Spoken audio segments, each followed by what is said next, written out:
Good, how are you, my friend? Okay.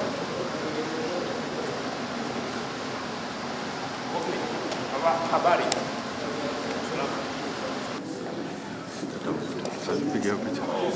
Hello, sir. How are you?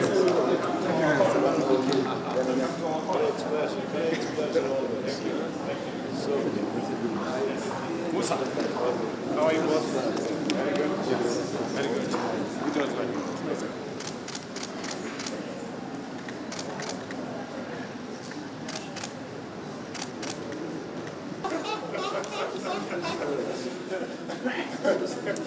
Always invest when quotation is low. Yes. Always invest when the quotation is low.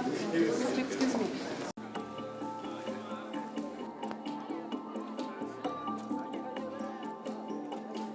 Africa Hall. Today we are gathered not just as representatives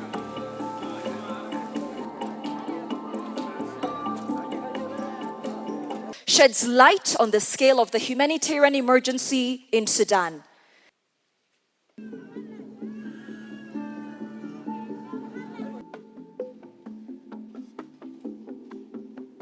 First, invite His Excellency Dr. Abiy Ahmed, Prime Minister of the Federal Democratic. Your Excellency Dr. William Ruto, President of the Republic of Kenya, Your Excellency Antonio Guterres, Secretary General of the United Nations. My honor to invite His Excellency Dr. William Samoei Ruto, President of the Republic of Kenya, to deliver his remarks.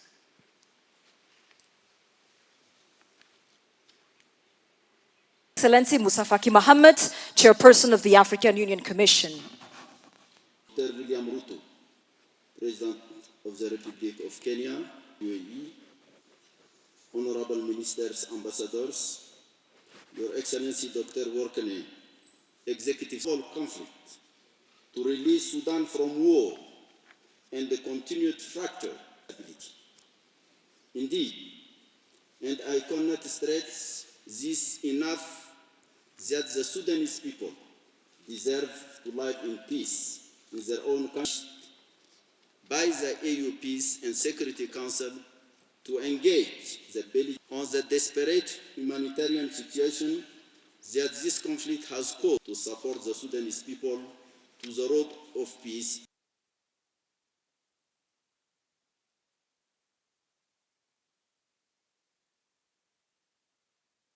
This crisis is worsened by the massive displacement of civilians, with an estimated 11 million people forced to flee their homes.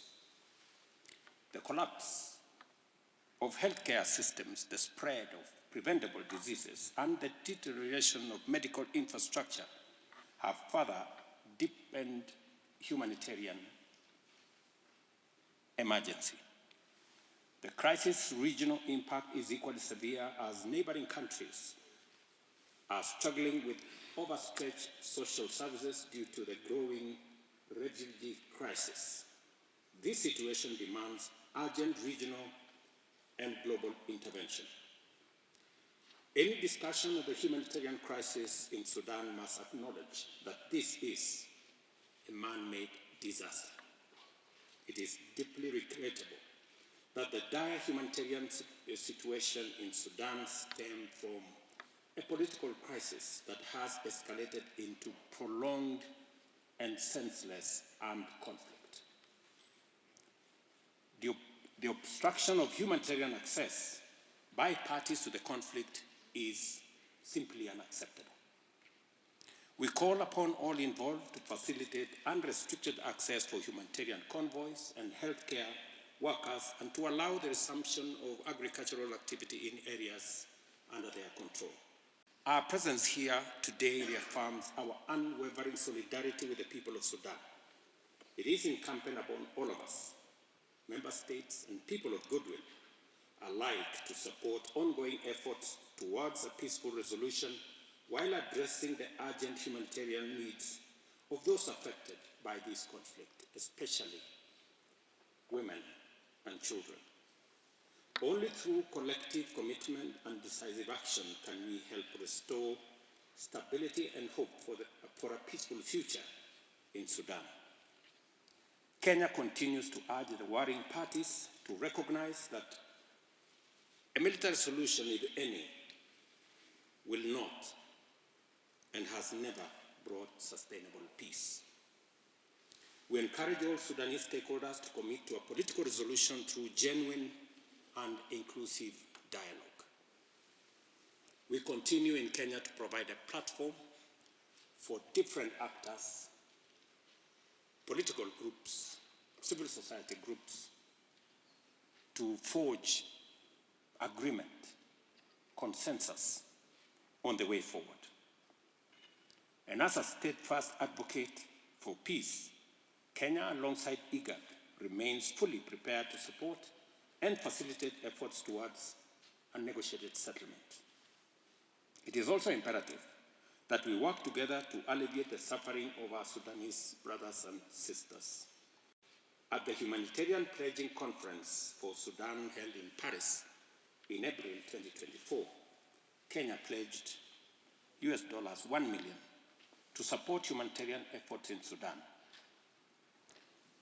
I am pleased to reaffirm that Kenya will fulfill this pledge with an additional $1 million to demonstrate our support for the Sudanese people. Finally, we urge all external actors supporting the warring parties to refrain from actions that further endanger the lives and future of the Sudanese people.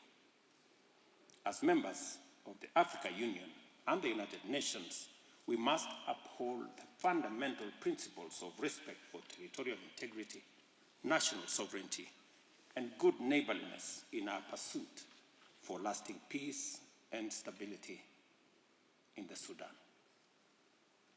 I thank you for your attention. This crisis is not just Sudanese. It is a regional and a global concern, impacting lives, livelihoods, and stability across the Horn of Africa and beyond.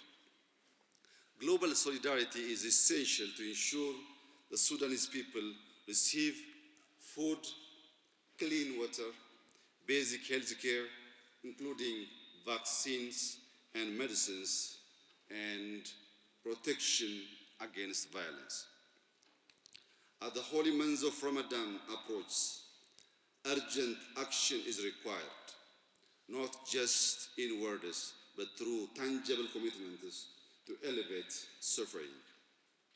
Ethiopia will continue to stand with Sudan in its time of need, sharing from our limited resources and maintaining an open door policy for Sudanese seeking refuge. We urge donors, international organizations, and the private sector to increase their contributions and help bridge the severe resource gap faced by humanitarian actors. Despite our own challenges, we firmly believe that a neighbor in need is a neighbor indeed. Therefore, Ethiopia pledges a modest contribution of $15 million in solidarity with the people of the Sudan. Beyond this immediate assistance, the crisis demands an urgent political solution, as peace is a foundation for lasting recovery. We call upon all stakeholders to intensify efforts toward dialogue and a peaceful resolution. I urge all Sudanese stakeholders to choose peace and guide their nation toward unity and prosperity. Ethiopia fully supports a Sudanese-led, Sudanese-owned, and inclusive peace process. We also endorse the African Union Commission and the UN Secretary General's efforts to streamline initiatives and establish a single, effective platform for peace in Sudan. The UAE has provided over $400 million to support the Sudanese people in Sudan and neighboring countries who have so generously welcomed Sudanese refugees. Today, we reaffirm our commitment to the people of Sudan by announcing an additional $200 million in humanitarian funding. This support reflects our unwavering solidarity since the last decade alone. We have stood by our brothers and sisters in Sudan with $3.5 billion over the past years. Excellencies, we all agree that the Sudanese people have the right that must be upheld. They have the right to be safe. They have the right to food. They have the right to the basics of life: medical care, clean water, and shelter. These rights cannot be politicized, nor should they be challenged in bureaucratic processes or mechanisms. This platform underscores how important it is for the international community to intensify its efforts to ensure that humanitarian assistance is able to reach those in need. It is essential to highlight that no entity should have the right to abruptly challenge life-saving humanitarian assistance, and all parties must abide by their obligations under international humanitarian law. We reiterate our call on parties to the conflict to immediately guarantee safe and unhindered humanitarian access throughout Sudan, to protect aid workers and humanitarian facilities, and to cease attacks on humanitarian operations. The urgency of this moment cannot be overstated. The UAE stands firm in its support of the Sudanese people. I thank you.